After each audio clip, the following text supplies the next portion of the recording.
नमस्कार, मैं हूं डॉक्टर श्रीपति त्रिपाठी। ममता बनर्जी के नेतृत्व में तृणमूल कांग्रेस ने बंगाल में अपनी तीसरी बार विधानसभा में जीत हासिल की है। 5 मई को ममता बनर्जी ने अपने पार्टी के नेता के तौर पर मुख्यमंत्री पद की शपथ ली है। यह शपथ ग्रहण जो है 5 मई को सुबह में 11:49 पर हुआ है। ज्योतिष शास्त्र में राजा के सत्ता पर बैठने के समय यानी वर्तमान समय में शपथ ग्रहण के समय की कुंडली से यह देखा जाता है कि सरकार का भविष्य कैसा है, सरकार का कार्यकाल कैसा रहेगा, उनका पंचवर्षीय कार्यकाल कैसा रहेगा। इस समय ममता बनर्जी की शपथ ग्रहण कुंडली को देखना और भी जरूरी हो जाता है, क्योंकि वर्तमान समय में बीजेपी की सत्ता को चुनौती देने के लिए विपक्षी खेमा ममता की ओर पूरी नजर लगा कर बैठा हुआ है, पूरी नजर से देख रहा है।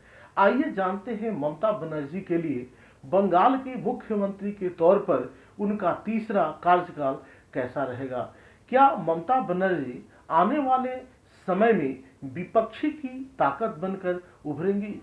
क्या वह ताकतवर हो पाएंगे? किसी संवैधानिक पद पर बैठे राजनेता की शपथ ग्रहण के समय जो जन्म पत्रिका बनती है, जो जन्म कुंडली बनती है, उस लग्न भाव से उस नेता की कैबिनेट या मंत्रिमंडल का स्थान होता है। उस साथ ही में उस नेता की कार्यशैली के विषय में ज्योतिषीय संकेत देता है। ममता बनर्जी की शपथ ग्रहण के समय की कुंडली जो बन रही है वह कर्क लग्न में उदय हो रहा है, जिसका स्वामी चंद्रमा अष्टम भाव में गुरु के साथ युति करके एक बड़ा राजयोग बना रहा है। लेकिन दिक्कत की बात है, परेशानी की बात यह है कि यह योग अष्टम भाव में है, जो ममता बनर्जी के लिए अनुकूल नहीं है।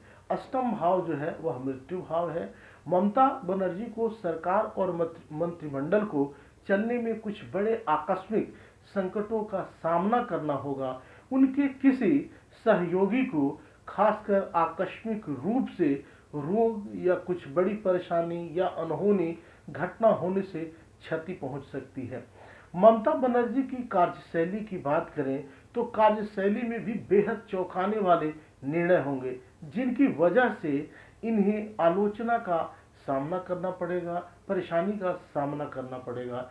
एक और गौर करने वाली बात और है कि बुधवार का दिन शपथ ग्रहण के लिए शुभ है, लेकिन तिथि कृष्ण पक्ष की और नवमी जो है, जो कि मंत्रिमंडल के नेताओं के स्वास्थ्य के लिए शुभ नहीं है, और नवमी तिथि भी बिल्कुल शुभ नहीं है। शपथ ग्रहण कुंडली में सप्तम भाव विपक्ष का भाव होता है। ममता बनर्जी के शपथ ग्रहण की कुंडली में यहाँ रोगकारक शनि विराजमान है, और उस पर यानी हानि स्थान पर 12वें घर में मंगल की 8वीं दृष्टि पड़ रही है। नवांश कुंडली में भी सप्तम भाव पर पड़ रही मंगल की दृष्टि विपक्ष के लिए विपक्ष के आक्रामक और असहयोगपूर्ण आचरण की ओर इंगित कर रहा है। यह ज्योतिषीय संकेत है। अगले इस 1 वर्ष तक ममता बनर्जी को विपक्ष का बड़ा दबाव झेलना होगा। 1 वर्ष का कठिन समय निकालने के बाद या यह समय जब निकल जाएगा, उसके बाद उनकी सरकार के कार्यकाल पूरा करने के अच्छे योग दिखते हैं। राष्ट्रीय राजनीति में सक्रिय होना कठिन। विपक्षी बीजेपी अगले वर्ष होने वाले उत्तर प्रदेश चुनावों तक ममता बनर्जी को दबाव में रखने की नीति पर चलेगी, ताकि वह राष्ट्रीय स्तर पर उन्हें कोई नुकसान न पहुंचा सक पाए।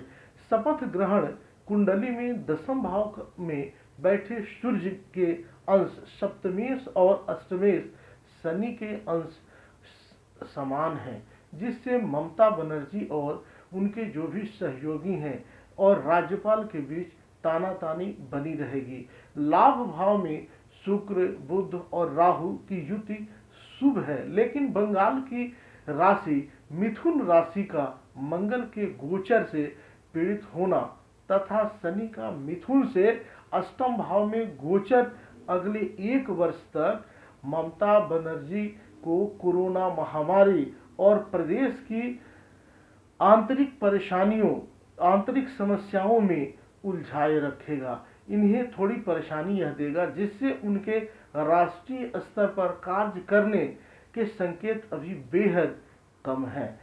ममता बनर्जी की कुंडली की बात करें, समय की बात करें तो यह आक्रामक तो है ही और अपनी वाणी पे संयम रखना पड़ेगा, संभल कर आगे बढ़ना पड़ेगा। आप सब यूं ही बने रहें।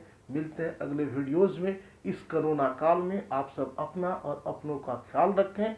आप स्वस्थ रहें, निरोग रहें और घर ही पर रहें। कोरोना के लिए सरकार के द्वारा दिए गए जो भी एहतियात हैं, जो भी आपको बताए गए हैं नियम या जो भी दिशा निर्देश दिए गए हैं, उसका आप पालन करें।